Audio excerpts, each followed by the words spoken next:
আমার শপিংগুলা 2 দিনে করছি। তো প্রথম দিন হচ্ছে শাড়ি কিনছি, শাড়ি কেনা দিয়ে আর কি শুরু করছি। তো বেশ কয়েকটা শাড়ি কিনছি, আরও হচ্ছে যে কেনা বাকি আছে আর কি, এখনও পুরোপুরি শপিং শেষ হয় নাই, আরও কিছু শপিং টপিং করা বাকি আছে। তো আমি যা যা কিনছি ওইগুলো কেনার ফাঁকে ফাঁকে কেনার সময় একটু ক্লিপ নিচ্ছি আর কি, ওইগুলো আপনাদের সাথে শেয়ার করতেছি। প্রথমে শাড়ি কিনছি কয়েকটা, তারপর ব্লাউজ বানাইতে দিছিলাম, যে ব্লাউজগুলো নিতে আসলাম। অলরেডি তো আমি ব্লগে শেয়ার করছি যা যা কিনছি। তো এখনও বাকি আছে। আমার শাশুড়ি মা আর কি মার জন্য হচ্ছে সুতি শাড়ি কিনতে বলছিল, আমি সুতি শাড়ি কিনছি। মা বলছে যে মা এটাতে কমফোর্ট ফিল করে, তোমার জন্য সুতি শাড়ি কিনছে। তো এখনও মার জন্য আরও শাড়ি কিনবো। তারপর হচ্ছে যে আমার হাজব্যান্ডের জন্য কেনাকাটা কিনে তার জন্য কেনাকাটা করব।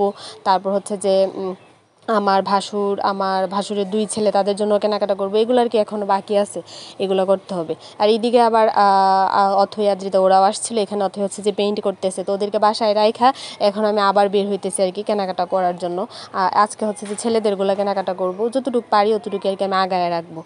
আর এখন আসছে আর কি আড়ংয়ে, এখান থেকে হচ্ছে যে আমার বাবা তাদের জন্য শার্ট টার্ট নিব। এগুলাই দেখতেছিলাম আর কি কোনটা ভাল লাগবে। তো 2 দিনে যে কেনাকাটা করলাম, 2 দিনে অনেক বৃষ্টি টিষ্টি ছিল, কাদা ছিল, অনেক রাস্তায় অনেক জ্যাম ছিল। তো আমার অনেক মাথা ব্যথাও ছিল। 2টা দিনে যে শপিং করছি আমি জানি না কেন জানি এত পরিমাণে মাথা ব্যথা করছে, আর অনেক খারাপ লাগছে অনেক। যাই হোক, এখন আড়ং থেকে বের হয়ে যাইতেছি ইজিতে। এখান থেকে হচ্ছে আমার ননদের জামাই আর আমার ভাইয়ের জন্য আর কি শার্ট টার্ট কিনবো।